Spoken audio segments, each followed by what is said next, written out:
Yo, what's good, guys? It's AM Presents presenting you a brand new video, and I am going to be reacting to Zack's side of the Mopi situation with the 2Hype drama. Yeah, this has gone pretty further than I expected. I mean, I did expect him to make like a response video, but I didn't know it was going to be this long. But without any further ado, let's check it out. So in this video, I'm going to address the situation going on right now between me and my group 2Hype and Tyler, aka Mopi. There's already been like a lot of back and forth, he said, she said, but it's not my objective I'm going to here. reduce I'm the not going to volume a attack little so you anyone guys can hear my or voice try to better. put anyone down, and I'm not going to make up any lame excuses for what I've done like I have in the past. I'm gonna have receipts on screen, and I also referenced Jesse's video throughout mine a couple times, so make sure you guys go watch that if you haven't yet. Some of the things I'm going to talk about, there's no way to have a receipt, like there's no tangible evidence, and there's going to be times where it's just my interpretation of a situation. But I'm just here to refute the lies that he says in his video and give context to the half-truths, tell my side of things, but also take accountability and apologize for the wrongs that I did do. I'll be addressing the TD video too and talk about the situation with him and Los, Yeah, but that'll TD come later in the until later in video. the So if video. you're just here for the Tyler situation, you don't have to sit through the whole thing. But I do encourage you to watch this video all the way through, as it does all tie in together. So I'm gonna jump into this, start with Tyler's video. I'm not gonna address every detail because a lot of it has to do with the other guys, and honestly what he says about me directly is mostly circumstantial. I'm gonna show clips from his video and then talk about them, and I will say some of them will be excerpts or cut down, but that's not an attempt to manipulate them. That's just me being compendious, and if you've already watched his video, you'll know the context. And I'll be cutting out the dead spaces when I talk or start to ramble, just to keep this video as concise as I can. So first up, we have the cease and desist that he shows here in the beginning. They sent me a cease and desist letter, so I do need to be careful with what I'm saying because they're threatening to sue me.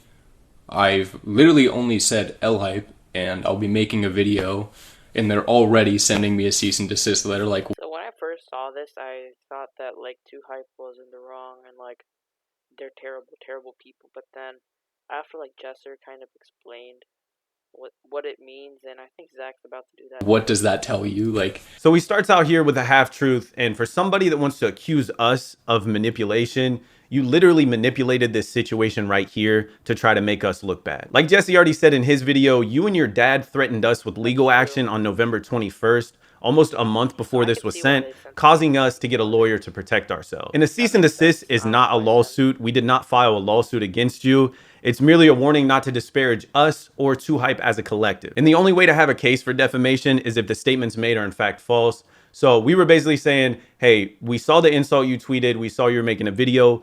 Don't lie about us online or in that video, which you proceeded to do anyway, but that's besides the point. moving on to Zack, he's just one of the fakest people I know. Like, so manipulative. They make you like hate who they hate, and you only hear their side. And then once you get out, you can hear the other side and be mind blown at how shit actually is, because you only hear their manipulative fake side. This statement's pretty ironic within itself because that's literally what you're doing with this video, trying to get people to hate us without knowing both sides of the story. And I never once told you or anyone else in the group not to talk to anyone or not to associate with anyone. You can talk to whoever you want to. I don't give a shit. It's not my concern. And it's funny how you attack Chris and call him manipulative for telling you to unfollow people he doesn't fuck with anymore, when you did the same exact thing to his girlfriend and other girlfriends in the house when you asked them to unfollow your ex when y'all split up. Chris's girlfriend didn't listen to you, so Nothing to do with you understand that I'm uncomfortable. you sent her a long message, immediately screenshotted it and sent it to Chris and tried to convince him that he needed to force her to unfollow your ex because it was disrespectful to you. You did have a much nicer approach than Chris, but the sentiment is the same. And I'm not trying to undermine your feelings here on the situation. I'm just pointing out the hypocrisy. Like, earlier this year, I received terrible jokes from Chris and Zack. Like, terrible. Like, I can't even talk about them, and caused so much pain. Like, and I was already in such a bad place this year, and it's on me that I didn't tell them to stop. The only time the joke stopped after a period of time, when I said I was taking a mental break and not being a part of videos. Then they immediately stopped. That's what it takes for them to stop, I guess. Now, the jokes that he's talking about were never made And no, it wasn't anything anti-Semitic like I've had people accusing me of now because of the ambiguity in what he No, I said feel just like there. Zack And I can't get into detail about what like he's made accusing me some of without jokes. telling his personal business, Maybe not which as I will bad as not do. Tyler He made says I them, made them earlier in but the year yeah. and they miraculously stopped when he told us he was taking his first week-long break, which was June 14th during the weekly meeting that we have every Sunday as a group. But I didn't hear about these jokes until December 13th when I went to talk to him in person after he told Jesse that I made these jokes and that he's hated me ever since. Again, the jokes he's accusing me of are 100% not made, and this isn't something that can be proved or disproved with evidence as it was supposedly in person, but bro, I just wish you would have come to me back when you thought I said it instead of waiting almost a year and pretending to be cool with me the whole time. Like, we could have squashed it way back then. Including Thought maybe making you me should seem tell me mentally that then. unstable, which Jesse, Chris, and Zach have already participated in. Like, Zach was retweeting like mental illness To be stuff, and honest, it's just they like, only it's did that such a after joke. Another lie here, I like don't joke comments. about mental illness as it's something Yeah, they only tweeted like mental illness stuff after Mopi like made a whole big deal about it, said L hype, and I mean I could see why. I deal with myself, and I never once tried to make you seem mentally unstable online. And the retweet that he's talking about is this one here that was tweeted on December 12th, the same day that we won the Streamy Award. I first retweeted this tweet here from our 2Hype account as soon as it was posted and was scrolling through Twitter looking at people celebrating with us, saw her tweet, the shit resonated with me. I figured there were other people out there that follow me that might need to hear it, so I just retweeted it. And Tyler, you didn't even tweet until over an hour after all this happened. It had nothing to do with you, bro. And I'll never forgive Chris and Zach for turning Jesser into the person he is. Like, he's lived with them for too long, and like I couldn't, like I feel pain in myself as a friend that Yeah, you could clearly see like how Jesser changed from like when he was living with Chris and Zach. If you look at his old videos, they're much different. I mean, they like since Chris and Zach are a little bit older, they did kind of help him I mature for couldn't like do more for him films, but and help him out. But between Chris, Zach, and James, like, there's nothing I could do really. I mean, I probably could have done more, but I just have to accept it and move on. And just know I can't do anything now. First of all, bro, Jesse's only lived with me a year longer than you have, and that was in the old 2K house. And at that time, I was still doing electrical engineering, so I was barely ever home. I'm proud of the man Jesse's become. He's done nothing but mature and succeed since the day I met him. And when he bought his house and moved out, he literally told you that you could live with him when our lease ended in Calabasas. It's like you expect this dude to just fuck around and play video games with you all the time, like when you guys were kids. But at some point, bro, people grow up. He's running multiple businesses, he's grinding, and it's unfair that you take that as him not caring about you anymore. You just want to blame everyone else around you for how you're feeling instead of looking in the mirror and figuring out what you need to do. Knowing how they talk to like editors and people that are helping them out, and like it's just, it needs to stop. I've never talked bad to an editor or anybody else that's ever helped me with a video in any way. And the only editor we've ever had a problem with is this dude here, who's literally a disgruntled ex-employee that used to work for Jesse, but he was constantly late with videos. He was using that his PC specs weren't good enough as an excuse. So Jesse went out and spent thousands of dollars to buy him a brand new PC, never asked him to repay it, but he was still late with videos even after that. So he replaced him. Then we hired him for the 2Hype channel when we first started it in the summer of 2019. And he wasn't performing there, still repeatedly late, getting us like first drafts of the videos and full videos. So he got I didn't even know about this. Like I thought he was a normal editor, and yeah, it's crazy. Like, cause you could see like last year, the 2Hype videos were kind of late sometimes, and now I know why. got replaced again. And it's also worth mentioning that this dude inquired about working for Jesse's second channel again when he was looking for editors this past summer. That makes no sense. If we were such shitty people, he wouldn't want to deal with us again. I've been numbing myself and hurting myself for a while, and yeah, I've been abusing the sauce, the devil's lettuce. I'm not saying the word for demonetization or whatever, but yeah, I've been abusing that, nicotine, and in the past year, alcohol, like really badly. And it got so bad this year, and I tried to quit so many times. I tried to get help. You know, I put like this text, and like this is a great example of the kind of support these guys offer as friends. Talking about starting a drinking problem and stopping it, and just trying to get better. And then everybody only has time to just like it, like just thumbs up, not a single word of encouragement or anything. And just goes back to talking about video shit. And it's like, okay, cool, great support. And then we got Jesser over here immediately texting me after once he sees that for me to be in his sponsored video. Like, I hadn't talked about these issues I've been having. And then he doesn't even acknowledge it. At the end of this clip, he says, I haven't talked about these issues I've been having, which is true. At that point, we didn't know that he had a substance abuse problem. He was just like anybody else that casually smoked and drank. I did do it more than anyone else in the house, but it wasn't out of the ordinary because he had always done it more than anyone else in the house since the day he moved in. Now in the clip, he shows this message of him giving us a heads up that he was taking another week off. And he tries to say that we didn't show any support at all besides liking the text.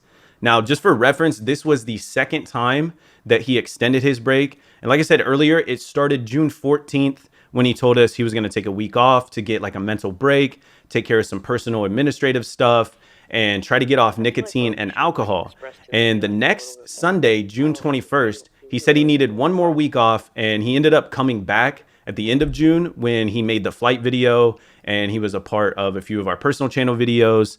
And as you can see from the date of the text, he tells us this Friday, July 3rd, that he's planning to take another week off. So this was the third week. He took 2 off in June, kind of came back at the end. He wasn't feeling it, so he decided to take another break, which is completely fine. And I'd already talked to him in person a few times about how he was feeling. And I let him know that I was there for him if he needed help with anything during the first 2 breaks. At this time, I actually decided to take a break too because I'd had a rough month in June. I uploaded like 10 times, which doesn't sound like a lot, but you have to understand I'm in a group. So when I record, there's like 3 or 4 other people recording. So I was in about 40 to 50 videos that month, not counting the 2 hype videos, which are always more extensive. So I was feeling really burnt out, and I kept getting these like waves of sadness that I didn't know what to do about, but I just knew that I needed to take some time to myself and figure it out. And I'd like quickly check in with him when I would bump into him around the house, which was fairly often because we both lived upstairs. And I actually recorded his video for him when he played Flight at the end of June. And if you guys saw Flight's reaction to Tyler's video, he talks about that day and how they were kicking it after the recordings. And Tyler told him that he had been feeling like really sad lately. And then he just kind of like brushed it under the rug and moved on. Now, I was there too, since I recorded for him. And when Flight left, we started talking about it again. And I was telling Flight with 2 hype, bro? He's kind of supporting 2 hype. on him how I'd been feeling the same shit lately. That was June 28th. And he told me that he might take another break the next week. And I was like, yeah, I think I will too. So when he sent the message, yeah, I just liked it, but there was way more to it than that. And a few days after that, the first day of my week off, I was talking to him about like helping him get a credit card because that's one of the things he wanted to accomplish during the break is establishing credit. And we made plans to do it later that day, but he texted me and canceled. And then the other part of this text is him asking me to be in a video with Chris after he came back from the break. And we eventually recorded this video, but it never got posted, which happened many more times because he was wanting to switch up his content, but wasn't liking anything that he was making. So he didn't post until this video here on August 26th, where he refers to this himself. Something else that I've been up to for the past like 2 months is I've actually been recording videos. I have like 9 or 10 videos just sitting that are not edited or anything. The reason I haven't done anything with them is because I haven't been the happiest with my content and I really want to step it up. And I felt like those videos were kind of failures. During the time he wasn't uploading, he told me that he was having trouble with motivation. I was kind of lacking some motivation. I was just kind of going through the motions and I wasn't the happiest with the content I was making. And if you're a YouTuber, you can tell when another YouTuber is having trouble with motivation. So I would like try to do little shit to cheer him up, just to like make him feel better, or like try to like lift him up or like push him to get stuff done. Quick example, I got a Lululemon sponsorship, which was one of his favorite brands, where the winner of the video would get a free outfit. So I just kept sandbagging when he was guarding me so that he would win and get the clothes. And here's an example of me putting in extra effort in his video.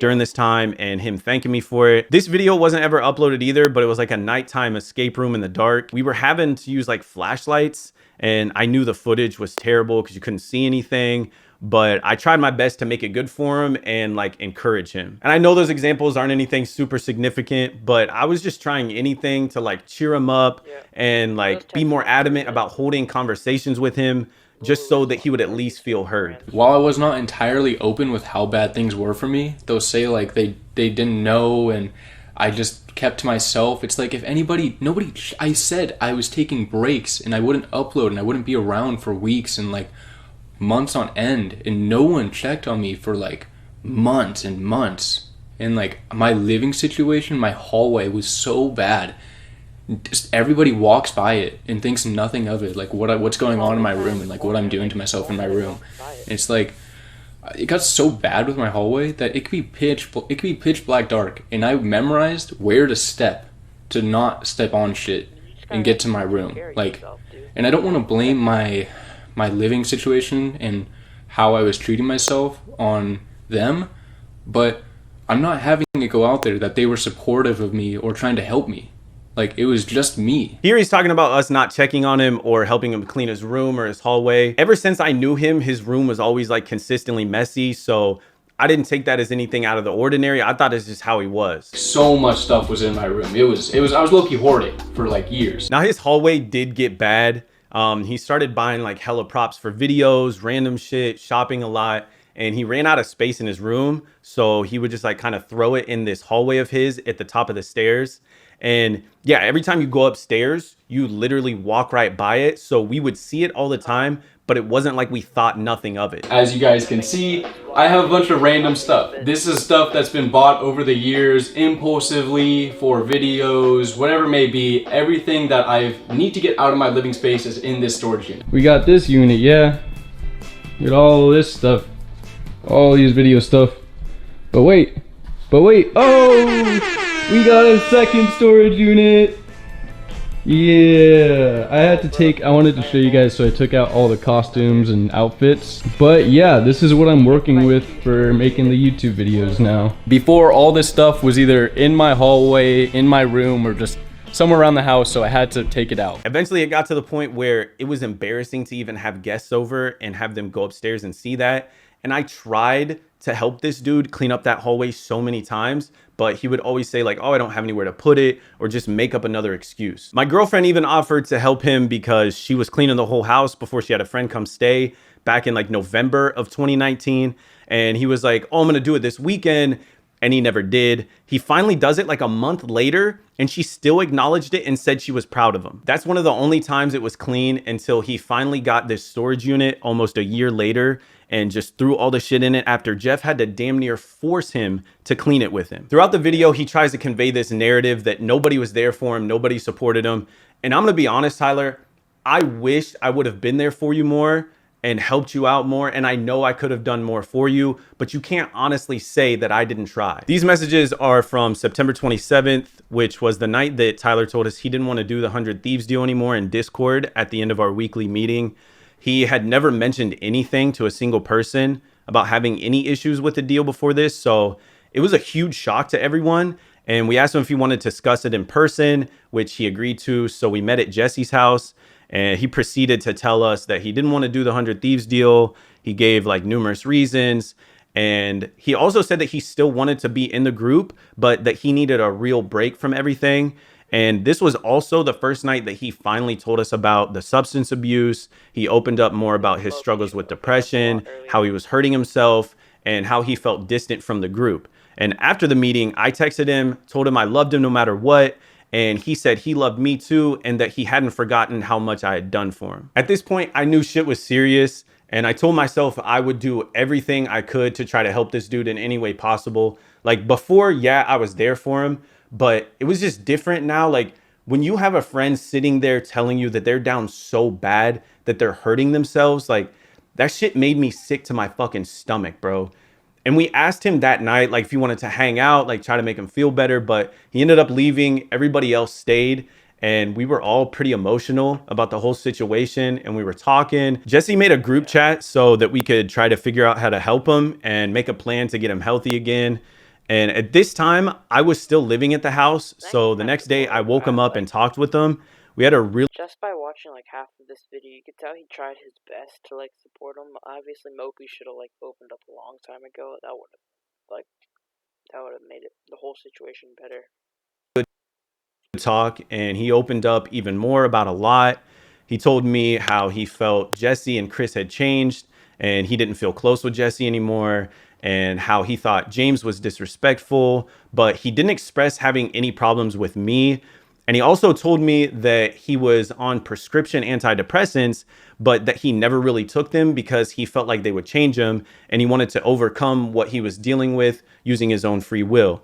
I told him that there's probably a reason that he was prescribed them, and he agreed to start taking them again and contact his therapist. The next couple days, I would wake up and go straight to his room and check on him, make sure he was getting out of bed, taking his medicine. We went on a couple drives, put the top down.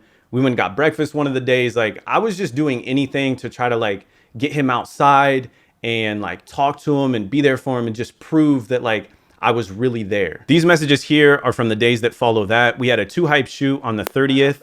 It was the Lakers versus Heat finals video that we did.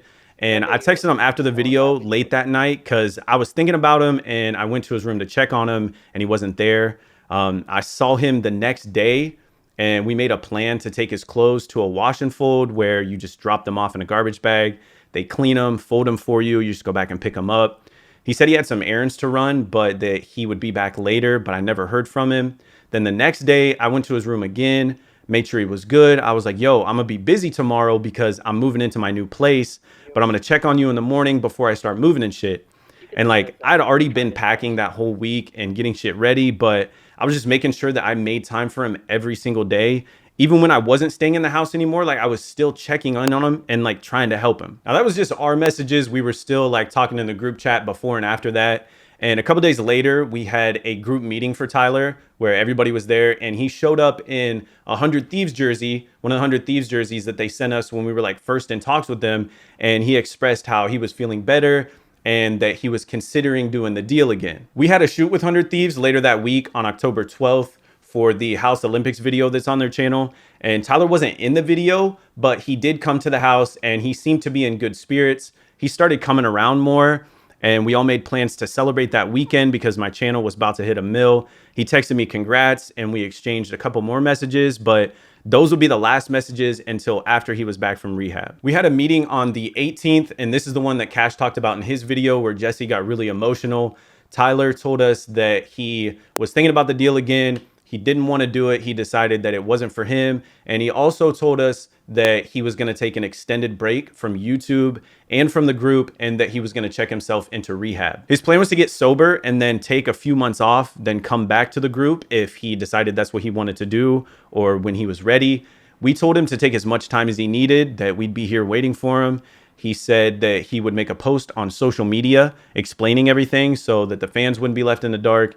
He ended up just posting an IG story saying he was taking a break, and then he texted us this right before he left. That's how YouTube works. That's how the online scene works. Like, they just block out the hate and just carry on. Like, check this out. These are the blocked words on the 2Hype channel. It's a lot of shit. You gotta think about, like, on the 2Hype side, like, it could be annoying just keep seeing, like, you don't want to see fake sidemen. Like, they're trying their best. You can't do it. Like you have to, like, also consider what 2Hype thinks, because it can be annoying seeing all these words, and it can discourage them. So it makes sense to block them out. Shit. You can't comment anything negative. They don't allow any negative. Yeah, I mean, that makes sense, because they would always want to be positive, and like, they would want to be like the best, and their goal is to be the best. And they would probably block out like Mopi even before he left 2Hype, because it would make, like, it just makes sense, because they probably just kept saying his name over and over to a point where it got annoying. And I don't know. Activity. It's like, I'm not being a part of this censorship of the people. Like, you can't criticize when you get blocked, and you just, it's so dumb. It's nothing I want to be a part of. This makes no sense at all. Yeah. Censorship of the people sounds like some conspiracy shit. Like, I don't know. Every YouTuber has a blacklist. Every streamer has mods. Nobody wants to sit there and just read comparisons and hate and negativity. Yeah, that's what I Like, said. that shit is so bad for you mentally. And I find it really hard to believe that's how you feel when you're the one that suggested to the group that we blacklist hate on the channel. And I was told his name would be added when we joined 100 Thieves because we knew people would see he wasn't part of it and they would ask what's happening, and he never made a permanent post letting people know what was going on. We weren't going to put his business out there, so we just made the statement that we made at the end of the Among Us video on the 2Hype channel on November 12th. And you even say later in this next clip that you yourself don't like seeing that. It's obviously out of context, but again, the sentiment is the same. Like, we want to know, we want the people to know what the truth is for ourselves, so that we don't see like comments, like not knowing what's really going on and things up in the air and assumptions made. And this right here is the last clip that Tyler mentions me in. And just more nasty, weird stuff that I saw in rehab made my decision of leaving much, much easier. Because that's a big reason why I went to rehab. I wanted to get sober and decide if I wanted to be a part of stuff or not. I tweeted this because I was watching the video and I was thinking about you, bro. You were in rehab at this point, and I was under the assumption that we were cool going off the last time we had talked. This wasn't to try to make myself look good. I had no reason to do that. None of this video is meant to devalue Tyler's feelings. He has a right to feel however he wants. And at the end of the day, I feel like all this could have been solved with communication. I don't have any animosity towards you, Tyler. I got no problems with you. I still love you. I'm still here if you need anything. And I sincerely apologize if I ever made you feel like you were alone or hurt your feelings, bro. I'm sorry. I wish I could have been there more for you. I wish I could have done more for you. I wish I could have been better for you. And hopefully one day we can resolve all this. Moving on to TD's video. Now I'm going to be quick with this one. Most of this stuff was years ago, and I don't blame TD for making a video. He hasn't really said much over the years. And if he feels like he needs to get his side out there to feel better or to bring hate to us, that's fine. I can take it. Now, TD's not a bad person. None of these dudes are. And he really did do a lot for us in lining up the Yorba Linda house. And I never really had any glaring issues with him as a person. With that being said, there are some lies and manipulation in the video that he dropped that I'm gonna address, starting with what he says here in the beginning. I'm not gonna go, take a deep dive into the group chat and, show like gossip and try and take text and manipulate them and try and, twist the story. I'm not gonna do any of that. And I'm not gonna be like Chris and put text up on screen and try and manipulate them. This is just funny because this is exactly what you do multiple times throughout the video, just like this next part. I thought everything was good. And then just one day, out of the blue, I get to call that I'm kicked out of the group. Not only did I feel blindsided and betrayed. Wait, where's the clip where Zack bro, basically to told hear him them get out? saying they're starting a group channel, which is like something I always talked about with them and something I always pushed for, and they didn't want to do it. Here's the first example of you doing this. You black out my last name, but you leave the message there, knowing it looks really bad out of context and has literally nothing to do with the point you're trying to make in that clip. And you did this on purpose to further your narrative that I'm some complete piece of shit person. And now I have people spamming me crazy shit because they think I made fun of a Make-A-Wish kid. Here's the full text so that you guys can see for yourselves. Now, I will say that even though I wasn't making fun of someone in the Make-A-Wish program, it was still extremely distasteful to use that as an insult, and I apologize for that. I moved back to California to be close to you guys, and so I could be in the group, and so we could do videos together. These people told me that the plan was they're gonna get like this huge house in Calabasas, and that I would have a spot back in the house. I don't know who the hell told you that, but it was never a group discussion. Also, you already had a place with your girlfriend in Newport, and we're getting a second place with Walker and his brother, so that claim literally makes no sense. And then also, I was getting with the landlord's daughter that created all this awkward tension. I don't know what he's grasping at here, or what he's, again, trying to manipulate. So we moved into this house. I had a good relationship with the landlords. They had 2 daughters. The whole family, successful, smart. He's trying to twist and manipulate the story. I never even held hands with this girl. So as far as anything to that extent, just completely untrue. And here's a 4K picture of the landlord's daughter at the SneakerCon basketball game that you brought her to in July of 2017. She's sitting on the bench beside me and Brie Martinez. She's holding the jersey that you gave her before the game. You also posted a picture with her wearing the jersey and your arm around her on the IG feed, not story. Instagram feed, which is unfortunately now deleted, but if you were a fan back then you remember. She was over at the house multiple times, many of which you were alone in your room, and all of which is really weird to do with someone you didn't even hold hands with. They've stolen from me. I see them start the group channel, and they start with a house tour, you know, a house that I was promised a room in, and they're showing off things that were mine. Now, I'm not going to say like Jaidel's, you know, the bed I gave to Jaidel. I'm not going to talk about the fire pit that I bought, because those things were for the group. But personal items like monitors and, you know, like my weights and stuff like that, things that were mine, they just kept. And they're showing them off in the group video. And I asked for these things back. Our new gym. This is our gym. So yeah, this is our in-at-home gym. This is a work in progress. It's not done yet, but we literally just got all this stuff like a week ago. Dude, you gotta take a hallway to get here. This is another blatant lie. First off, the only two things in that weight room that used to be yours are this bench right here and these two dumbbells over here, both of which you left at the old house even after you moved back to California and could have easily got them. You never asked for them back, and when the lease was up, you never came to get them. You just left them there for us to deal with. The bench was in the garage covered in spider webs and dust, and the dumbbells were broken. I was the last one in that house, and the day that I moved out, I cleaned off the bench and washed it. I fixed the dumbbells and bent back the little metal pieces that were broken, loaded them into my moving truck, and I took them to the new house. The rest of that stuff we literally got about a week before the video was filmed. Now, I don't know what monitors you're talking about, but the posters that you say we stole, you literally left at the Yorba Linda house too. The only one you came to get was this rocket poster that you have hanging on your wall now. And here's the messages between us to prove that. When you came to get it, you literally said you didn't want the other posters because you were going to get new ones, but you were unable to find another rocket poster like you say here in the text. So that's the only one you took. You could have gotten the rest of your stuff too, but you didn't. As a matter of fact, I was still in charge of handling, you know, the electric side of utilities until they kicked me out. And I was still making sure that utilities were being paid. There was even times where they would text me and be like, hey, TD, our water isn't on today. What's going on? I'm trying to figure out what's happening because I paid the water bill.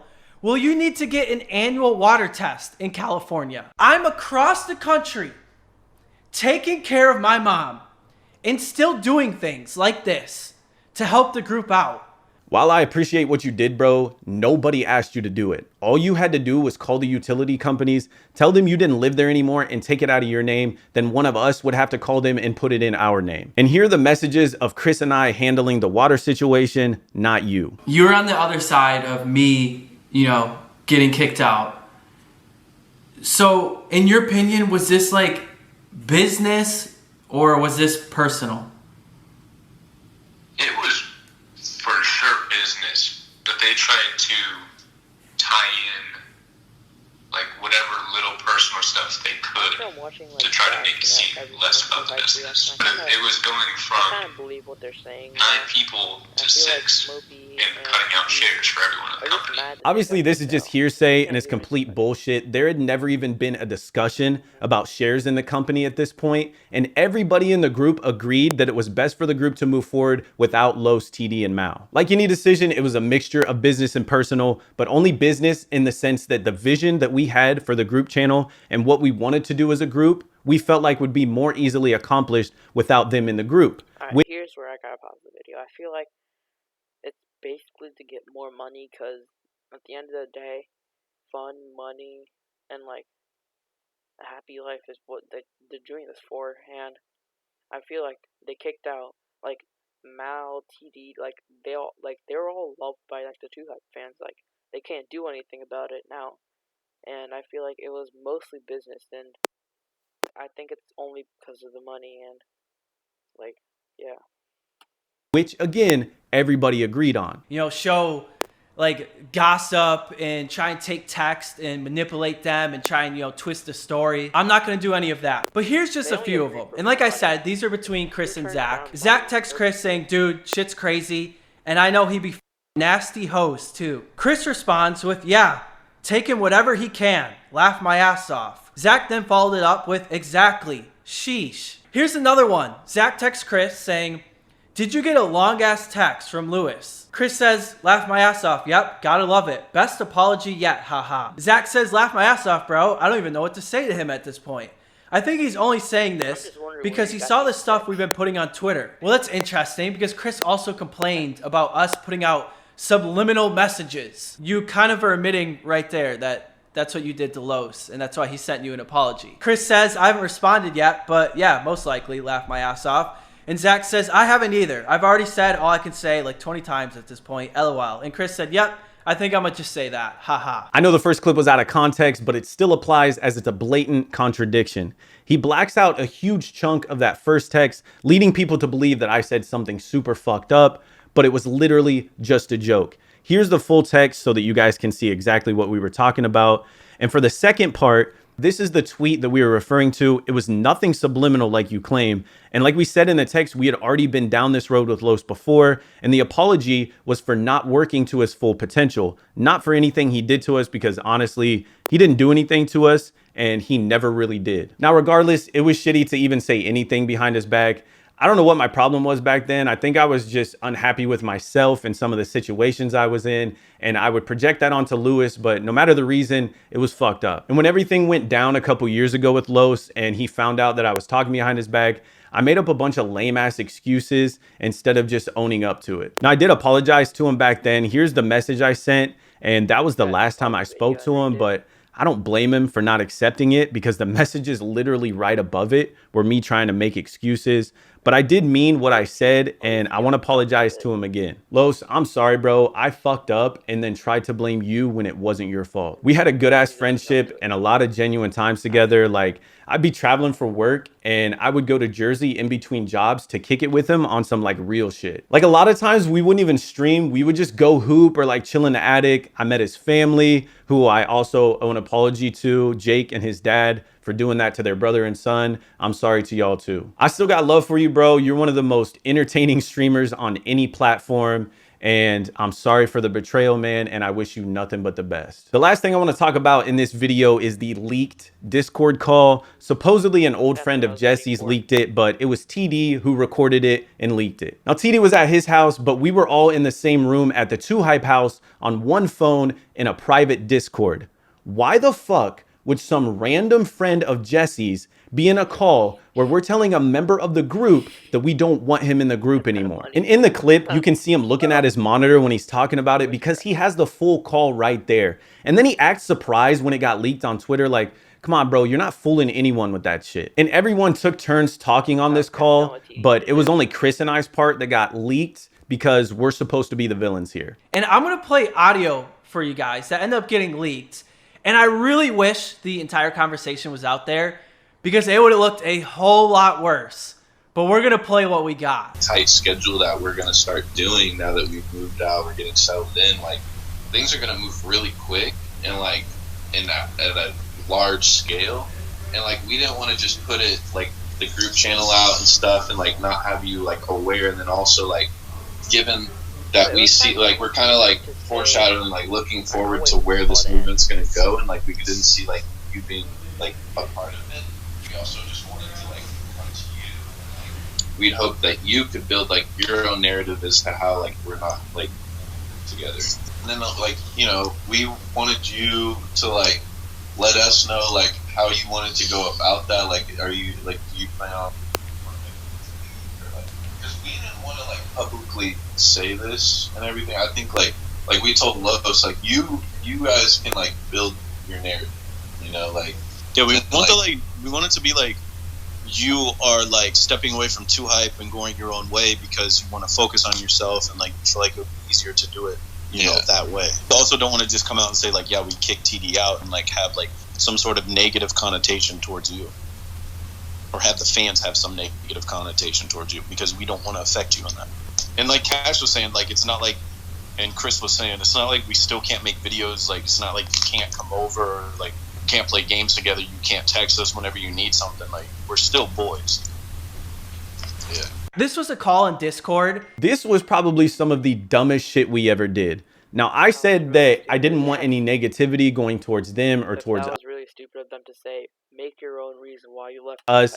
And I thought that's what we were doing by going about it this way. But looking back, let's be honest, we were just trying to cover our own asses because what we were doing was dumb as fuck. It was a bitch move, and we should have just been honest with them, been transparent with y'all, and just dealt with whatever repercussions we got because of our actions. Simple. I apologize to you guys, Los, TD, and Mal for that shit. We went about it completely the wrong way.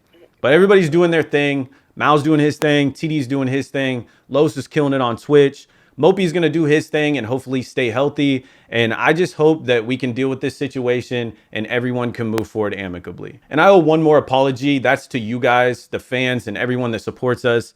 I'm sorry for not being fully transparent in these situations and handling them the wrong way, which in turn caused all this shit and made you guys feel like you had to pick sides. And I don't blame you guys for judging me or sending hate messages, because on the surface, it did look really bad, but I just hope this video gave you guys some insight. But I'm gonna get back to work, get back to putting out content for you guys. I'm gonna start the reactions back up on the second channel and just bust my ass to make the most out of this year. I'm sorry this took so long, but there was just so much shit that needed to be said. And I've definitely learned a lot from this, and I'm gonna do better and be better. Thank you guys for watching. Peace. Alright, well that's gonna be the end of the video, guys. If you guys enjoyed the video, make sure to leave a like and subscribe, and let me know in the comments down below what you think's happening, like who's right, who's wrong, Please stay healthy. which side you guys are on. And yeah, it's gonna be the end of the video. Peace.